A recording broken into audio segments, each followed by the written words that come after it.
Dinig ko ang palakpakan habang ibinibigay niya ang aking kabayo. Nakatayo ako sa unahan ng bulwagan. Hawak ang aking luma at asul na kwaderno. Sa ibabaw, entablado ay ang asawa kong si Javier. Kumikinang sa ilalim nga ilaw. Nakangiti siya habang iniabot ang renda ng aming pinakamahal na kampeon sa kanyang kabit. Walang nakakaalam na ang bawat patak ng dugo sa asyendang ito ay sa akin. Napakainit ng gabi sa Batangas ngunit nanlalamig ang buo kong katawan. Ang paligid ay punong nga politiko. Sikat na personalidad. At mga pamilyang mayayamang ilang henerasyon nang nagahari sa lipunan. Rinig na rinig ko ang paktunok na mabaso na mamahaling alak na nakumpukan. Amoy ko ang mga paboritong pabango nga. Asendero na nakahalo sa amoy ngang, sariwang damo at mamahaling tabako. Nasa gitna ang lahat si Bantayok. Siya ang pinakamagandang kabayong nakita ngang sinuman sa bayang ito. Ang balahibo niya ay kasing itim ngang gabi. Nakliliwanag sa ilalim ng malalaking ilaw ng subasta. Siya ang sagisag ene kapangyarihan at jaman ene hacienda San Ignacio. Ngunit ang hindi nila alam. Si Bantayo ay sagisag ngaking walang tulok na gabi. Ako ang nagpuyat ng ipanganak siya sa gitna ngang isang napakalakas na bagyo. Ako ang nagpainom gamot nang siya ay makasakit noong siya ay bata pa. Habang ang asawa kong si Javier ay nasa Maynila. Nagpapakalasing kasama ang kanyang mga kaibigan. Nagsalita si Javier sa mikropono. Ang boses niya ay malalim. Puno ngang kayabangan at huwat na kumpiyansa. Pinasasalamatan ko ang lahat ng dumalo ngayong gabi. Sabi niya, habang kumauwesam nga, sikat na panauhin. Ang kabayong ito ay hindi lamang alaga. Ito ay simbolo ngang pamanang aking pamilya. Dagdag pa niya, pagkatapos, ay tinave niya si Valerie. Umakyat sa entablado ang isang babaeng nakasuot ng masikip at kumikinang na pulang bestida. Si Valerie ay isang babaeng nakilala lamang sa internet. Uhaw sa atensyon at nag-asam ng buhay na walang hanggang karangyaan. Wala siyang alam sa pag-aalaga ng hayop. Para sa kanya, ang isang kampeyong kabayo ay parang isang mamahaling bag na isasabit lamang sa kanyang braso upang may pagmalaki sa kanyang mga tagasunod. Oh my God! Bob. He is so gorgeous. Sabi ni Valerie kay Javier nang maabot niya ang mikropono. Hinalikan niya si Javier sa pisngi sa harap ng lahat ng tao. Napalakpakan ang nga panauhin. Ang iba ay nakbulungan. Nakatingin sa akin na nasa pinakaharap na hanay ng mga upuan. Alam kong buong mataas na lipunan ang tungkol sa pambababay ni Javier. Sa aming mundo. Ang pananahimik ng asawa ay inaasahan. Ang tawag nila rito ay delikadesa. Bawal magalit. Bawal gumawa ng eskandalo. Dahil mas mahalaga ang reputasyon nege. Pamilya kaysa sa damdamin nege, isang asawa. Kaya nakatayo lang ako roon. Walang emosyon ang mukha. Habang unti-unting pinapatay ang aking kaluluwa. Humigpit ang hawak ko sa aking asal na kwaderno. Ang kwadernong ito ang naking piping saksi sa 15 taon ng aking pagturusa. Dito nakasulat ang bawat sentimo ng utang na binayaran ko gamit ang sarili kong pera. Dito nakalista ang mga gamot ng kabayo. Ang sweldo ni trabahador. At ang mautang ni Javier sa sugal na tinakpan ko upang hindi masira ang pangalan ng kanyang yumaong ama. Habang nagtatawanan sina Javier at Valerie sa entablado. Bumalik sa isip ko ang araw na halos mawala sa amin ang asyenda. 5 taon na ang nakararaan. Natuklasan kong baon sa bilyon-bilyong pisong utang ang pamilya. Ibinenta ko ang lahat ng aking namana mula sa aking mga magulang. Ibinuhos ko ang bawat huling sentimo upang iligtas ang lupaing ito. Ngunit kailanman ay hindi iyon kinilala ni Javier. Sa paningin ng kanyang pamilya. Ako ay isa paring simpleng babae na swerteng napangasawaeng isang asendero. Palagi nilang ipinaparamdam na wala akong karapatan sa yaman ng nga San Ignacio. Bumaba mula sa entablado si Valerie. Hawak ang renda ni Bantayok. Nakita niya ako. Naglakad siya papalapit sa akin. Ang kanyang matataas na takong ay tumutunog sa sahih na gawa sa kahoy. May ngiting ng aasar sa kanyang malabi. Ang mga matang nakapaligid sa amin ay tila nag-abang kung ano ang aking gagawin. Hi, Ines, sabi ni Valeria. Ang boses niya ay artificial at punong kambabastos. Pasensya na ha. Javier just really wanted to give me something special tonight. Napatingin siya sa aking makakamay na mahigpit na nakakapit sa asul na kwaderno. Ano ba dyan? Diary mo. So cheap and old-fashioned naman. Natatawa niyang dagdag habang sinusubukang hawakan ang kwaderno. Hindi ako humala. Hindi ako kumurap. Tiningnan ko lamang siya sa mga mata. Wala akong sinabing kahit isang salita. Ang aking katahimikan ay naging isang mabigat na pader na hindi niya kayang tibagin. Anti-anting nawala ang ngiti ni Valerie. Nakita ko ang kabasa. Kanyang nga mata dahil hindi niya. Nakuhang saktan ako kung paano niya gusto. Lumapit si Javier. Madilim ang mukha. Inaasahan niyang tatakbo ako palabas habang umiyak. Ngunit ang aking pananatili ay isang malaking insulto sa kanyang kayabangan. Umuwi ka na, Ines. Madiin niyang bulong sa akin upang hindi marinig ang ngataw. Huwag kang gumawa ng eksena rito. Nakakahiya sa mga bisita. Bago pa man ako makasagot, naramdaman ko ang malamig na presensya sa aking likuran. Si Carmela, ang ina ni Javier, ang donya ng asyenda. Amoy ko ang matapang na amoy ng kanyang sampagwita na hinaluan ng mamahaling alak. Suot niya ang kanyang mga paboritong perlas na kumikinang sa dilim. Havis so mi delikadeza. Ines. Bulong ni Carmela malapit sa aking tainga. Ang boses niya ay kasing talim ng patalim. You are embarrassing my son. Kung hindi mo kayang panatilihin ang interes ng asawa mo, mantanahimik ka na lang sa bahay. Be grateful na pinapanatili ka pa rin namin sa pamilyang ito. Sanay na ako sa mga galason na lumalabas sa bibig ni Carmela. 15 taon niya akong tinatrato na parang isang aliping binayaran lamang upang linisin ang makalat ng kanyang paboritong anak. Ngunit ngayong gabi, ang kanyang masalita ay hindi na tumagos sa aking puso. Wala na akong nararamdamang sakit. Tanging malamig at malinaw na layunin na lamang. Isang matandang lalaki ang dumaan sa likuran ni Carmela at huminto sa aking tabi. Siya si Lorenzo, ang pinakarespetadong tagapamahala ng subasta sa buong probinsya. Siya ay isang lalaking may prinsipyo. Hindi nabibili ng pera. At may malalim na paggalang sa mga tunay na nag-aalaga ng kabayo. Nakita niya ang asul na kwaderno sa aking makamay at may kakaibang kinang sa kanyang mamata. Senyora Ines. Tahimik na sabi ni Lorenzo. Ang kanyang boses ay malalim at nagtataglayng mabigat na lihim. Pasensya na sa abala. Ngunit kailangan ko po kayong makausap sa likod. May nakita po akong dokumento. Isang kasulatan mula sa yumaong Don Eduardo na ngayon ko lang naiintindihan. Pagkarinig sa pangalan ng kanyang yumaong ama. Nagiba ang kulay mukha ni Javier. Ano bang pinagsasasabi mo? Lorenzo, asik ng asawa ko. Bumalik ka sa trabaho mo. Wala kang kailangang kausapin sa asawa ko. Akmang hahawakan ni Javier ang aking braso upang hilahin ako palayo. Ngunit bago pa man dumampi ang kanyang balat sa akin, umatras ako. Tiningnan ko ang kanyang kamay na parang isang maruming bagay na hindi dapat lumapit sa akin. Itinaas ko ang aking paningin at sinalubong ang kanyang galit na mga mata. Wala nang takot sa aking dibdib. Wala nang pangingini sa aking matuhod. Nakita ni Javier ang pagbabago sa aking mukha at pansamantala siyang napako sa kanyang kinatatayuan. Tumalikod ako sa kanilang tatlo. Naglakad ako papasok sa madilim na koridor kasunod ni Lorenzo. Bit-bit ang gasul na kwaderno. Handang tuklasin ang lihim na dudurog sa kahariang pilit nilang ipinagmamayabang. Ang ingay nga musika at tawanan mula sa labas ay unti-unting naging isang mahinang ugong habang papalayo kami sa bulwagan.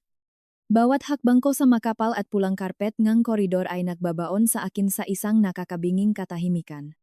Walang sinuman ang nagsalita sa aming dalawa habang tinatahak namin ang daan patungo sa pribadong opisina ni Lorenzo. Sa bawat pagpihit namin sa pasilyo, ay tila naiwang ko ang huling 15 taon ng aking buhay. Pumasok kami sa isang silid na amoy lumang papel at pinakintap na kahoy. Isinara ni Lorenzo ang pinto at tila pinutol nito ang ugnayan namin sa mundong puno ng pakukunwari. Itinuro niya ang isang silya sa harap ng kanyang malapat na mesa.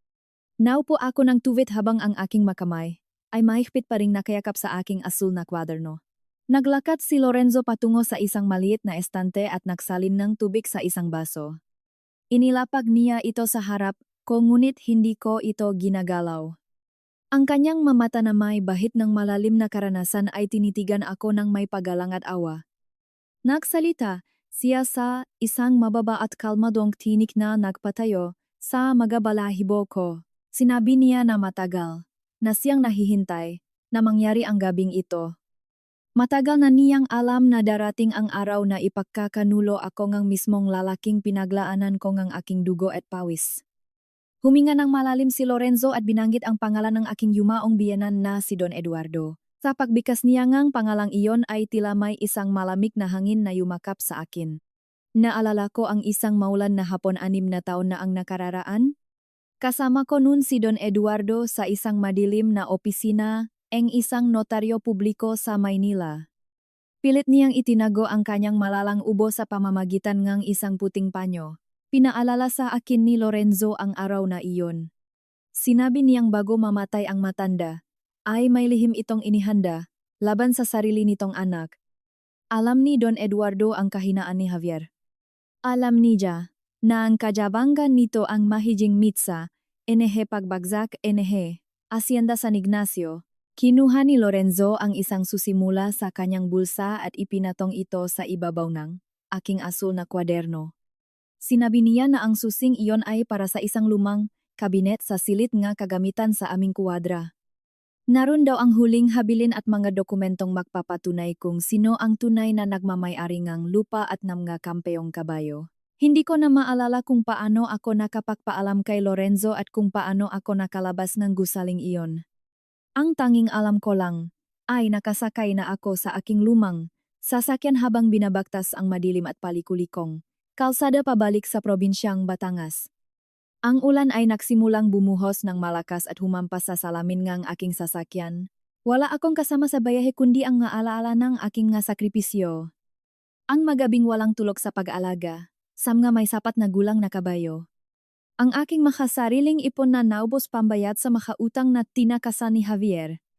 Ang walang katapusang pakutya ni Carmela na ako ay isang hamak na probinsyana lamang na sinwerte dahil napangasawa ko ang kanyang anak. Pumadada ako sa likurang bahagi Hacienda San Ignacio.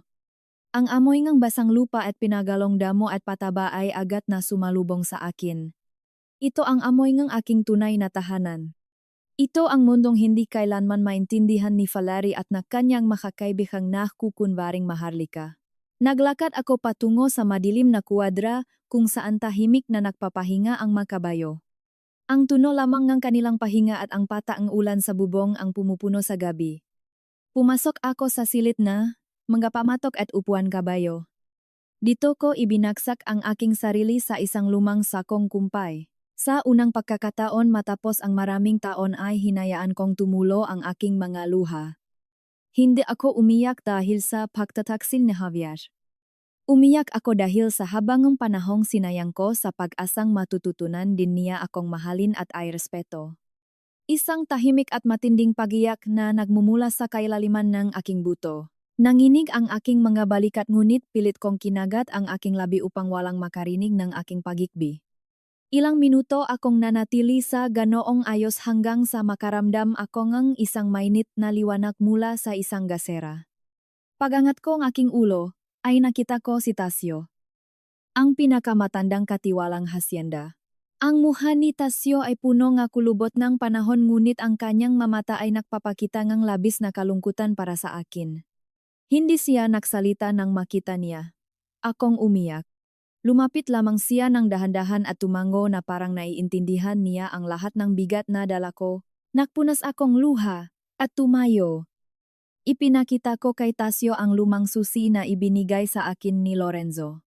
Nang makita niya ito ay mabilis siyang naglakad patungo sa pinakasulok ng silid kung saan nakatambak ang ngasirang kahon at lumang ngasintas ng kabayo. Tinulungan ko siyang alisin ang maalikabok na nakaharang. Sa likod ng mapatong-patong na kahoy ay may isang maliit na kabinet na bakal na kinakalawang nasa gilid. Nanginginig ang aking kamay nang ipasok ko ang susi sa butas ng kandado. Umikot ito ng may mabigat na tunok. Nang buksan ko ang pinto ay bumungad sa akin ang isang makapal at selyadong sobrang kulay kayumanggi.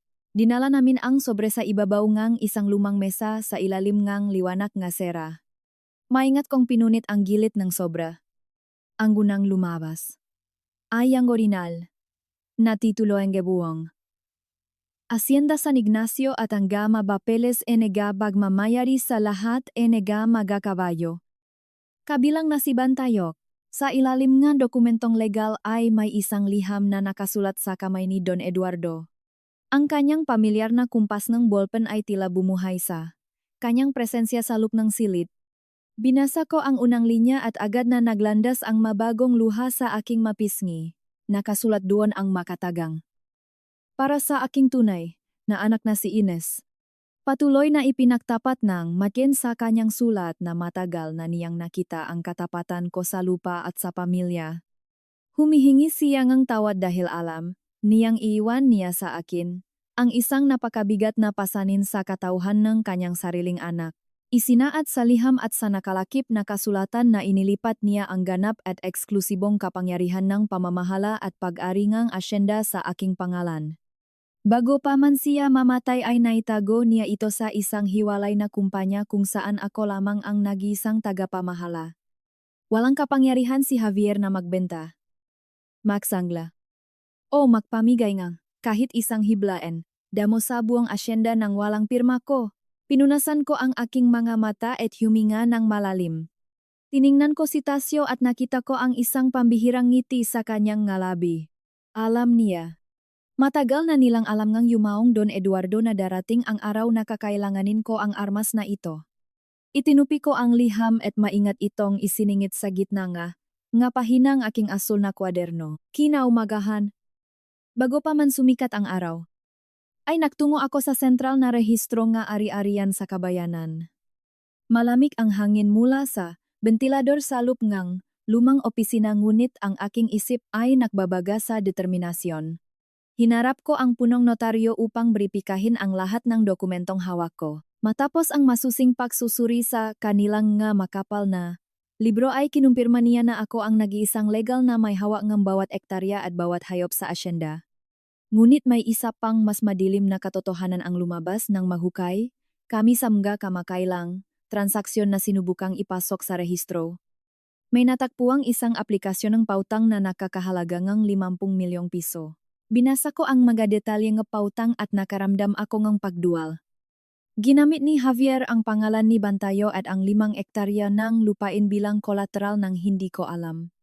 At ang pinakamasaklap, ang benepisyaryong pautang ay isang bagong kumpanya na nakapangalan kay Valerie upang magtayo ng isang mamahaling klinika sa Makati. Nais ni Javier na isugal ang nag-isang pamanang kanyang ama. Ang dugo at pawis ng aming mga manggagawa. At ang mismong hayop na nakligtas sa aming panghalan. Para lamang pondohan ang luho ng kanyang krida. Ang kanyang plano ay malinaw. Ibibigay niya si Bantayo kay Valerie sa harap ngang madla upang magamit itong garantiya sa bangko para makuha ang pera. Subalit dahil nakapangalan sa akin ang ganap na autoridad, ang kanyang pekeng aplikasyon ay nanatiling nakabitin at walang silbi. Si Javier ay baon sa utang at wala siyang kamalay-malay na isang piraso na lamang siyang papel na madaling punitin. Lumabas akong rehistro bitbit ang mga patunay ng kanyang pandaraya at tuluyang pagbagsak. Pagsapit ng hapon ay naghihintay ako sa balkonahe ng malaking bahay ng asyenda. Mula sa malayo ay nakita ko ang pagdating ng mamahaling sasakyan ni Javier na nagiwan ng malalalim na marka sa maputik naming daanan. Bumaba siya ng nakangiti. Tila walang nangyaring komprontasyon kagabi. At ang mas nakakainsulto.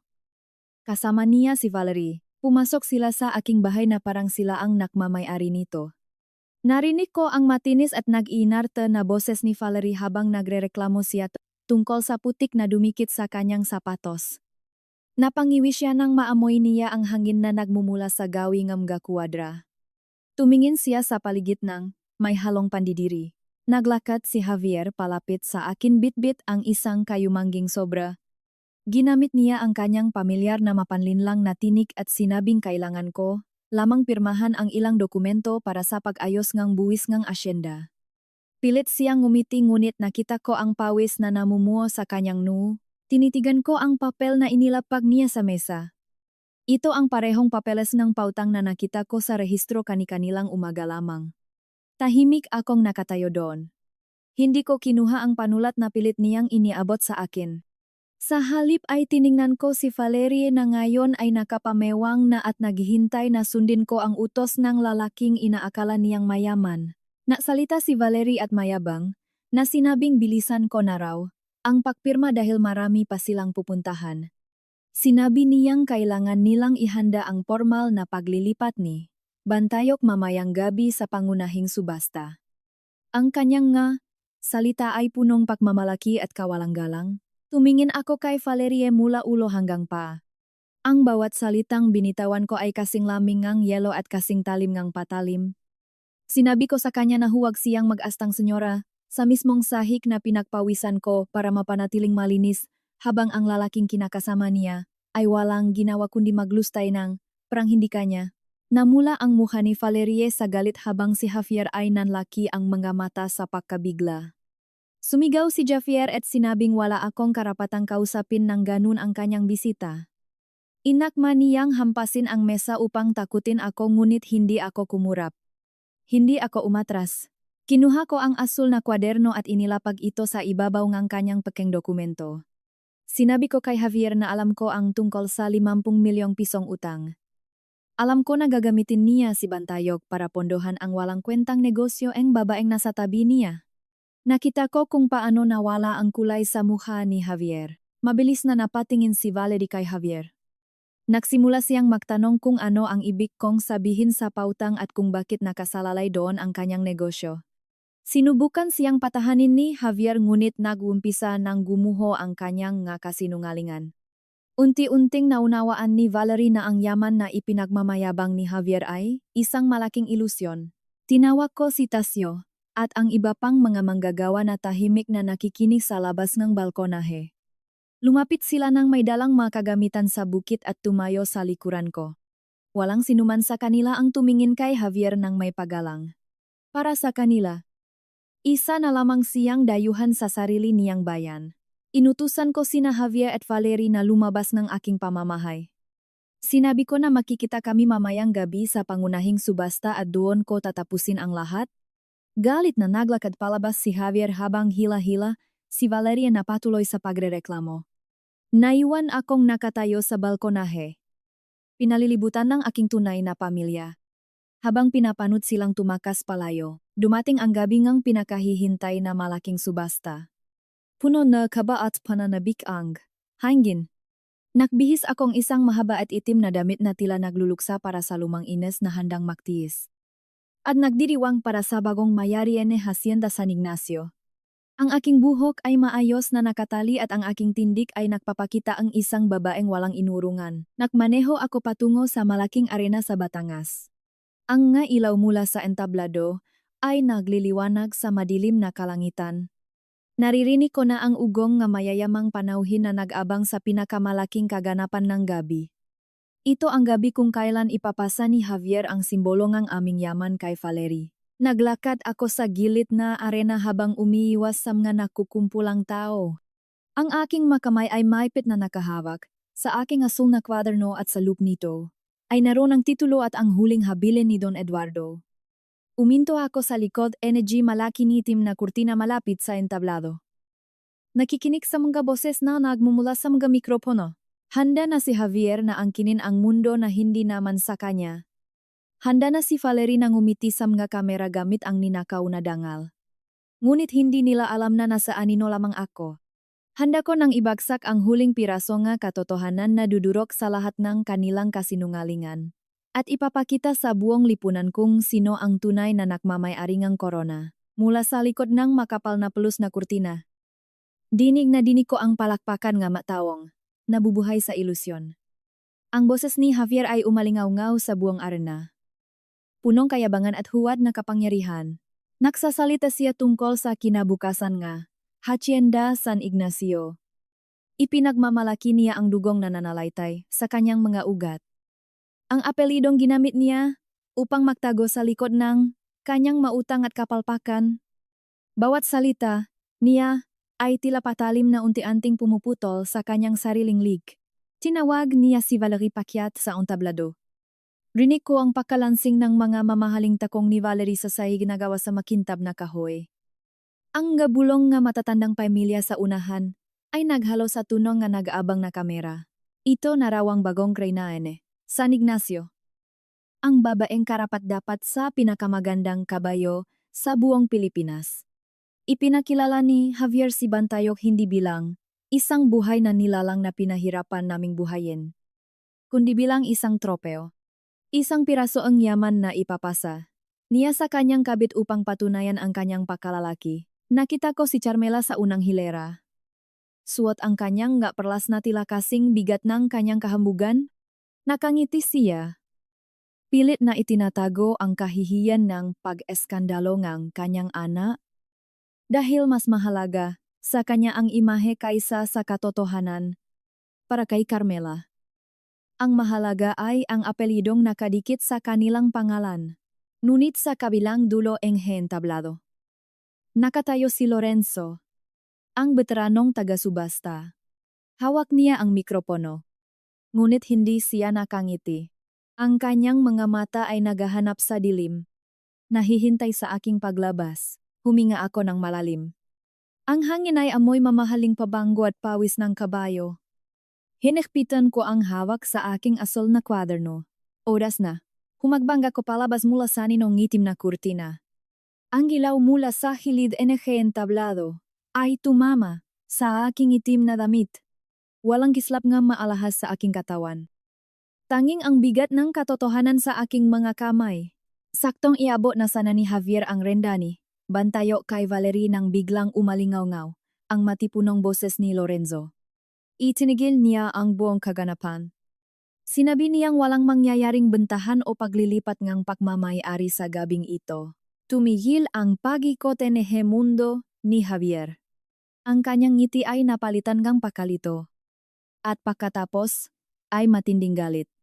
Tinanong niya si Lorenzo sa kanyang tsonyo na pananalita kung ano ang problema.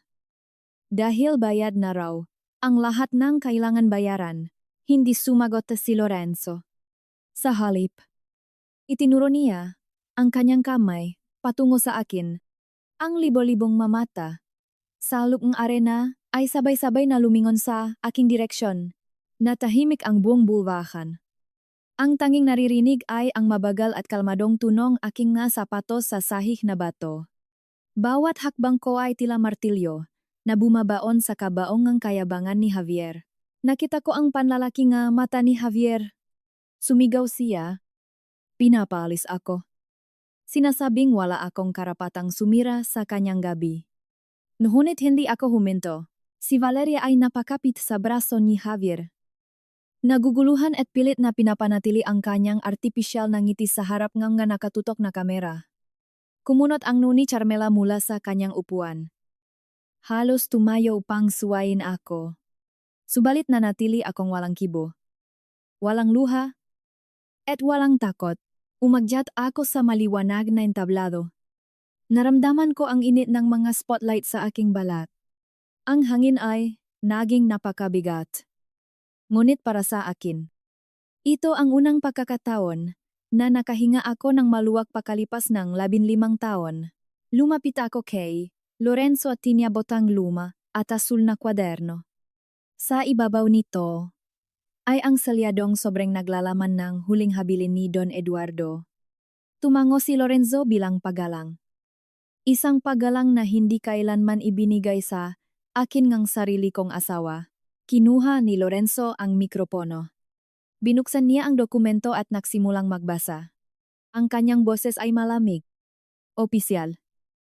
At hindi kayang bayaran ng kahit na anong halaga. Binasa niya ang eksaktong suknay na iniwan ng yumaong Don Eduardo. na ang buong asyenda San Ignacio.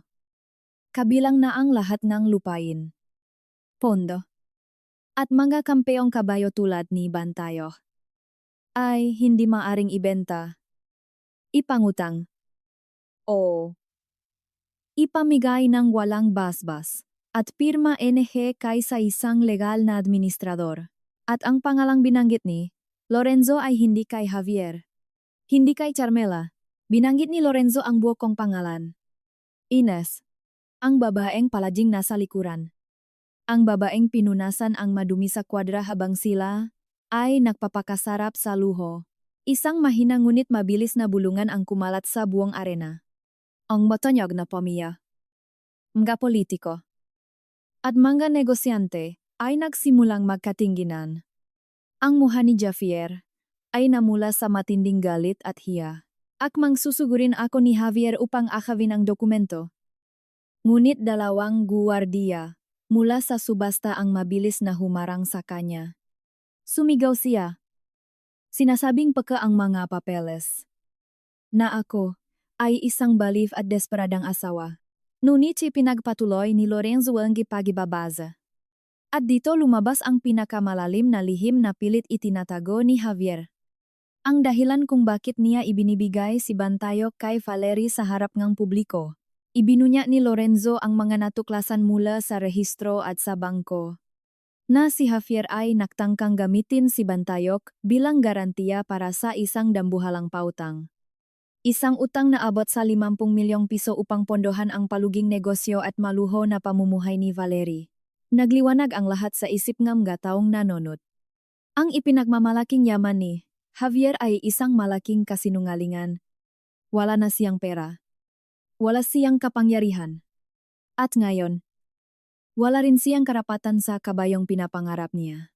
Dahan-dahang binitawan ni Valerie ang braso ni Javier. Ang kanyang mukha ay biglang nagbago mula sa isang naglalambing na kasintahan patungo sa isang nandidiring estranghero. Ang makamerang mamamahayag ay nagibang ang gulo. Nakatutok ngayon sa pakasirangang isang ilusyon. Pilit na hinawakan ni Javier ang kamay ni Valerie. Nagmamakaawa sa wikang Taglish na huwag siyang iwan sa entablado. Naayusin niya ang lahat. Ngunit sapat na ang narinig ni Valerie. Wala siyang makukuha sa isang lalaking lubog sa utang at pinagtatawanan ng buong lipunan. Walang isang salitang binitawan si Valerie. Tinalikuran niya si Javier at naglakad pababa ng entablado. Iniwan ang lalakang sumira sa kanyang sariling pamilya para sa isang panandaliang aliw. Ang tunog nga niyang takong palayo ay ang huling pako sa kabaong ang pakalalaki ni Javier. Naiwan, si Javier na nakatayo sa gitna na maliwanag na ilaw. Megisa. Nanginginig. Hindi makapaniwala na ang mundong pinaharian niya sa loob ng maraming taon ay gumuho sa loob lamang ng ilang minuto. Tumingin siya sa akin. Ang kanyang nga mata ay puno ng pagkamuhi. Ngunit sa likod nito ay ang nakapanlulumong takot. Takot ng isang lalaking na lamang wala siyang silbi kung wala ang yaman ng kanyang ama at ang sakripisyong kanyang asawa. Hindi ko siya tiningnan ng may galit. Wala na akong nararamdamang galit para sa kanya. Ang tanging nakikita ko ay isang kalunos-lunos na anino. Isang taong hindi kailanman natutong magpahalaga sa tunay na yaman mula sa ibaba. Narinig ko ang isang mahinang pagikpi. Si Carmela, ang matapang at palalong matriarka, ay unti-unting napaupo sa kanyang silya. Ang kanyang mga kamay ay nanginginig habang nakahawak sa kanyang dibdib. Ang pangalan ng kanilang pamilya. Ang nag-isang bagay na sinasamba niya ay tuluyan ng nadungisan sa harap ng buong Maynila. Tumalikod na ako. Nilapitan ko si Bantayog. Natahimik na nakatayo sa gilid kasama ang kanyang tagapag-alaga. Hinaplos ko ang makinis at maitim na leg ng kabayo. Nakilala niya ang aking amoy. Ang amoy ng lupa. Nadamo. At nga madaling araw na binantayan ko. Siya nung siya ay may sakit. Idinikit ko ang aking no sa kanyang no. Dito ako kumukuhang lakas. Samga nilalang na alam ang halaga ng katapatan. Dahan-dahan kong kinuha ang renda mula sa nanginginih na tauhan ni Javier. At nagsimula akong maglakad palabas enegere na kasama ang aking kabayo. Nahawi ang karamihan. Walang sinumang nangahas na humarang sa aking daan. Ang mga matatandang pamilya. Na dati ay hindi man lang ako, tinitingnan kapag dumadaan ako. Ay ngayon na kayo ko bilang pagbigay galang sa tunay na may-ari ng Hacienda San Ignacio, nang makalabas kami sa malamig na hangin ng gabi. Sinalubong ako ni Tasyo. Ang matandang tauhan ay may luha sa kanyang mamata. Ngunit ang kanyang ngiti ay punong pag-asa. Kinuha niya ang renda ni Bantayo at tumango sa akin ng may malalim na paggalang. Habang naglalakad kami patungo sa aming sasakyan, naramdaman ko ang isang kamay na pumigil sa aking braso. Si Carmela. Sumunod siya sa labas.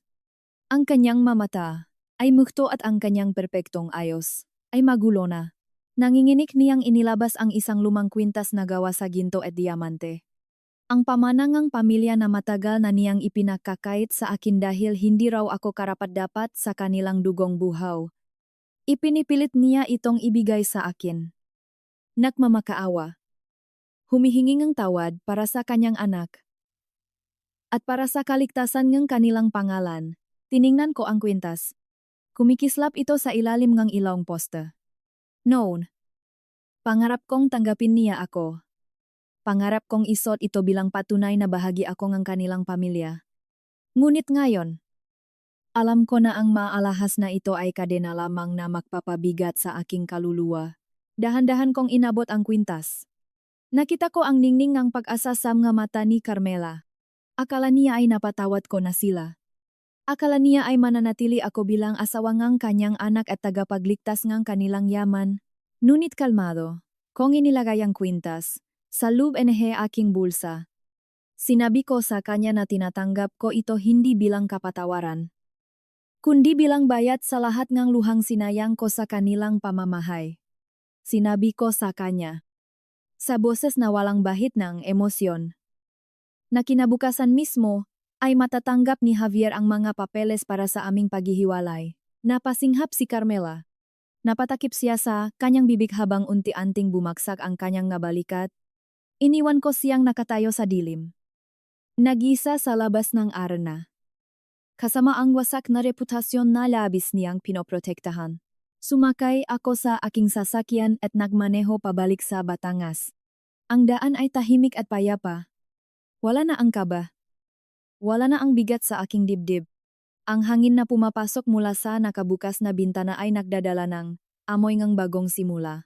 Dumating ako sa Hacienda San Ignacio. Abang unti-unting sumisikat ang araw. Ang kalangitan ay nakukulay kahel at rosas. Isang magandang umaga para sa lupaing ito. Bumaba ako ng sasakyan at naglakad patungo sa malalawak na pastulan. Ang hamok sa damuhan ay kumikislap sa unang sikat ng araw. Mula sa malayo, nakita ko si Bantayok. Wala nang nga makintap na renda. Wala nang mamatang mapanghusga mula sa lipunan. Malayang tumatakbo ang kampeyong, kabayo sa bukas na lupain. Sumasabay sa hangin. Umupo ako sa isang lumang kahoy na bangko sa ilalim ng malaking punong ngangga. Inilabas ko mula sa aking bag ang luma at asul na kwaderno. Ang paina, nito ay puno NGMA numero.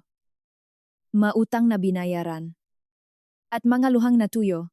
Binuksan ko ito sa huling pahina kung saan nakasulat ang pangalan ko bilang asawa ni Javier. Kinuha ko ang aking pluma. Buong diin at walang pag-aalinlangan kong inikisan ang nakaduktong na apelyido ng kanyang pamilya. Sa ibaba nito, pumirma ako. Isinulat ko ang aking pangalang dalaga. Malaki, malinaw, at may angkin na kapangyarihan. Wala na ang babaeng nagtago sa anino ng niyang asawa. Ako si Ines. Ang tagapaglitas. Ang administrador. At ang nagisang nagmamay-ari naga aking sariling tadhana.